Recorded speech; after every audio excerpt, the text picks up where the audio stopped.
Now we're going to talk about the wheel, the creature wheel.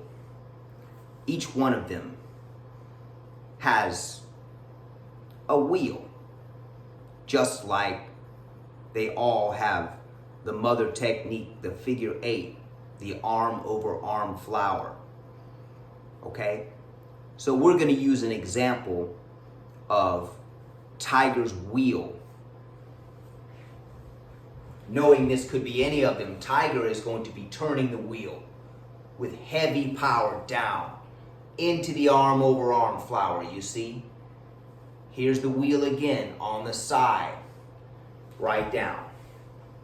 The Tiger's wheel works on the side, flat, all the way down. Imagine you're scaling a wall with your palms here, and then we slash out of that wheel. All right? The wheel can be used to pull back, thrusting forward. Now, Tiger's heavy, earth, stomping. I'm not going to do that because my weapons would probably fall. We don't want that.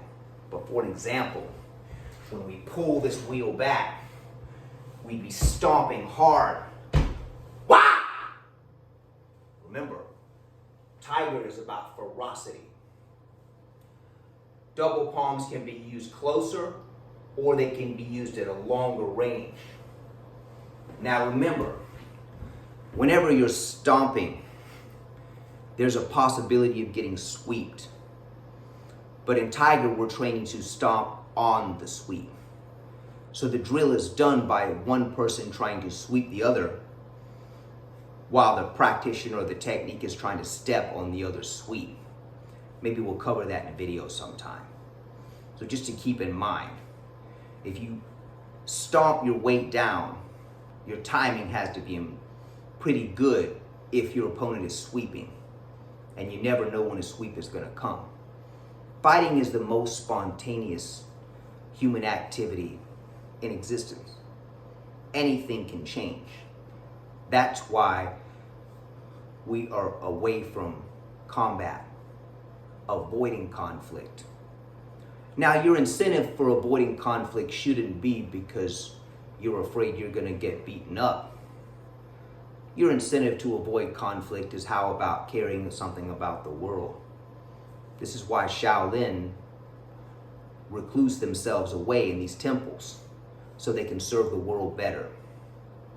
We don't necessarily have such an opportunity in the West, but we can practice these techniques that have been handed down. Much respect to the monks of Shaolin.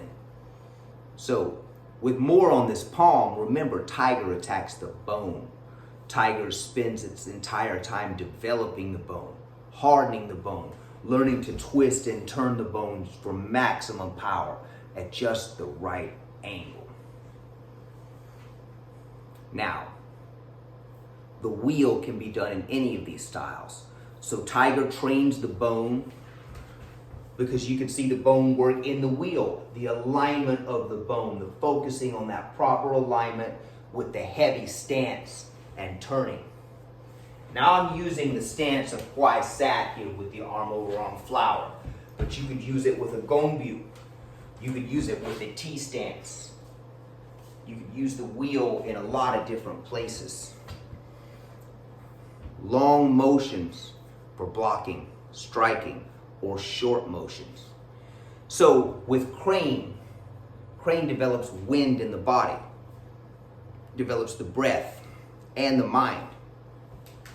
So in combat, the Crane attacks the wind in the body and the mind with sharp, high-pitched piercing sounds.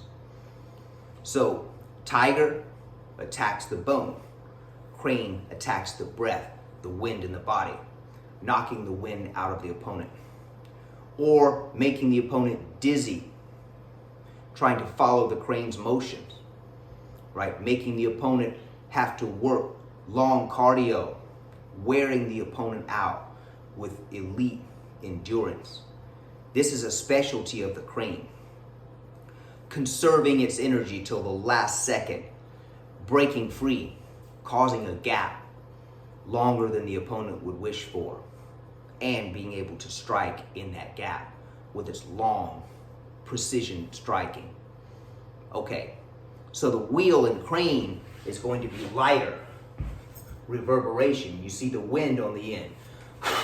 Blowing versus tiger, heavy. Earth, right? Once again, no heavy stomping. So you see this technique in Wing Chun, Quan Sao, Popeye, crane, right? Now, what would it look like with snake palms? Same thing, water, watery power, not wind. See the difference? Air, water, earth. Different grades of density, different temperaments. What would it look like with leopard? Fire.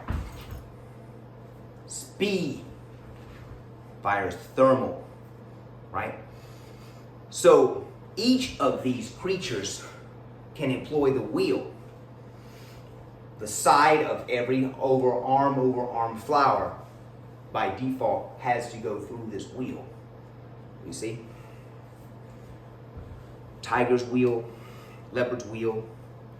Usually the wheel is used to implement the double palms. It could be used for other things too. But just remember, the wheel is a universal tool. So we can do our mother technique, our figure eight, right into the wheel, into the arm over arm flower, and back into the figure eight. You see it goes on and on through the wheel, arm over arm flower, back into the figure eight, through the wheel, arm over arm. You see, it goes on and on. One more time. We go down through the wheel. See, here's the wheel. I cut down in the figure eight. Block around the head, lift. Here's our wheel right here. Arm over arm. Now here, I can, instead of slash, I cut down into the wheel. See, I cut with the figure eight mother technique into the wheel, into the arm over arm. See? Now instead of the final slash, I cut into the figure eight, into the wheel, arm over arm. Now, these motions will tone you. They'll work in your muscles, your bone, your breath, and your blood by focusing on the energies of each one.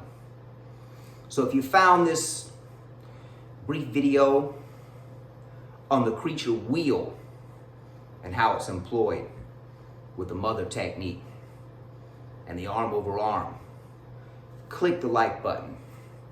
Even better, subscribe. We appreciate you guys watching. Don't forget us on Patreon either. All right. Sifu Les Clements out.